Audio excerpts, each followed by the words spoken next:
व्यास म्हटले मी सांगेल तुम्ही लिहायचं, पण मी जे सांगेल ते तुम्ही समजून लिहायचं.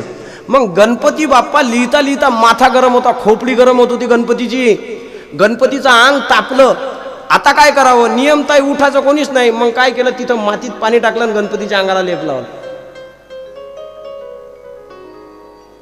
गणपती बाप्पा तापले का अंगाला माती लावायची, त्याच्यावर लेप लावायचं. असं करता करता 10 दिवस पुरलं हे काम.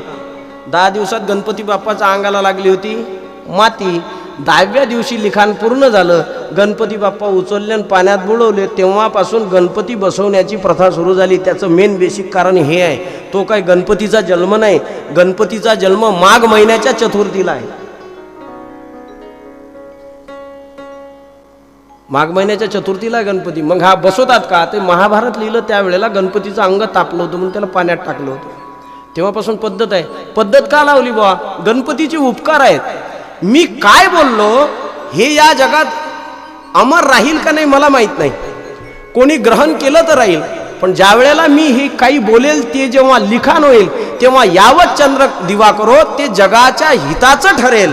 म्हणून जगाला प्रबोधन करण्यासाठी, सन्मार्गाने लावण्यासाठी गणपतीचं जे योगदान आहे त्या योगदानाला साक्ष मानून त्यांनी केलेल्या योगदानाबद्दल कृतज्ञता व्यक्त करणे म्हणजे गणपती बसून 10 दिवस त्याची आराधना करणे, एन्जॉय करणे नाही. ती त्याच्या पाठीमाग. मग 10 दिवसात पूर्ण झालं.